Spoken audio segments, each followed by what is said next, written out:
Hello welcome. मैं हूं ज्योति। आप देख रहे हैं चुनावी समर, जहां पर एक और ताजा अपडेट के साथ हम हाजिर हैं। टीएमसी ने कहा चुनाव आयोग भाजपा के इशारे पर करता है काम। विपक्ष में ऐसे नेताओं की कमी नहीं जिन्हें ऐसा लगता है कि भाजपा और चुनाव आयोग के बीच गठबंधन है। हालांकि चुनाव आयोग ने कई मामलों में अपने ऊपर लगे इस धब्बे को हटाने की कोशिश की, लेकिन जब तक चुनाव आयोग ईवीएम को पूरी तरह से बैन नहीं कर देता, तब तक जनता और विपक्ष का चुनाव आयोग पर हमला ऐसे ही जारी रहने की संभावना है। वहीं चुनाव आयोग ने फिर से ऐसा काम किया जिससे कि विपक्ष का यह दावा है कि चुनाव आयोग भाजपा के इशारों पर काम करता है। दरअसल ममता बनर्जी ने एक चुनावी जनसभा में मुस्लिम समाज से वोट ना बांटने की बात कहते हुए उनसे टीएमसी के पक्ष में एकजुट होकर मतदान करने की ममता बनर्जी ने ये कहा था कि ओवैसी की पार्टी एआईएमआईएम और अब्बास सिद्दीकी के इंडियन सेकुलर फ्रंट की बजाय टीएमसी के पक्ष में एकजुट होकर मतदान करें, जिसके बाद मोदी ने ममता को घेरा था।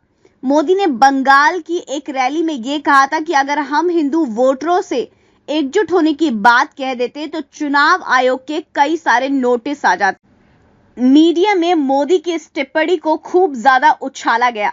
वहीं दूसरी तरफ बीजेपी ने चुनाव आयोग से इसकी शिकायत कर दी, जिसके बाद चुनाव आयोग ने पाया कि ममता का भाषण जन प्रतिनिधित्व कानून और आचार संहिता के प्रावधानों का उल्लंघन करता है, जिस पर चुनाव आयोग ने ममता बनर्जी को नोटिस जारी कर 48 घंटे के अंदर जवाब मांगा है। यह सवाल ये नहीं कि चुनाव आयोग ने ममता पर एक्शन लिया, बल्कि मुद्दा यह है कि चुनाव आयोग ने यह एक्शन मोदी की उंगली उठाने के बाद लिया है।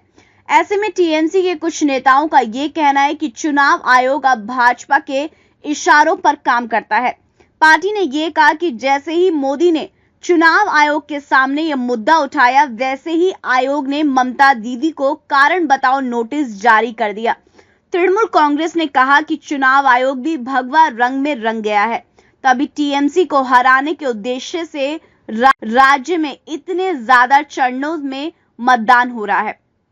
पार्टी का यह कहना है कि बंगाल में महीने भर से ज्यादा तक विधानसभा चुनाव की प्रक्रिया भाजपा की साजिश का नतीजा है। इस तरह चुनाव आयोग के आक्रामक तेवर को देखते हुए तृणमूल कांग्रेस ने हमलावर रुख कायम किया है। वैसे बात बंगाल की करें तो वहां पहले से ही मुस्लिमों की एक बड़ी आबादी सीएए को लेकर भाजपा से नाराज है। इसीलिए आलोचकों का कहना यह है कि ममता ऐसा बयान देती है या नहीं देती, पर मुस्लिम भाजपा के पक्ष में वोट नहीं करते, और इसी खींच की वजह से भाजपा नेताओं ने चुनाव आयोग को ममता के खिलाफ एक्शन लेने के लिए मजबूर किया। ऐसे में देखना यह है कि ममता इस मामले में आयोग को क्या जवाब देती है। इस पर आपकी जो राय है आप प्लीज कमेंट सेक्शन में लिखें। Thank you so much. Keep watching today's for more news.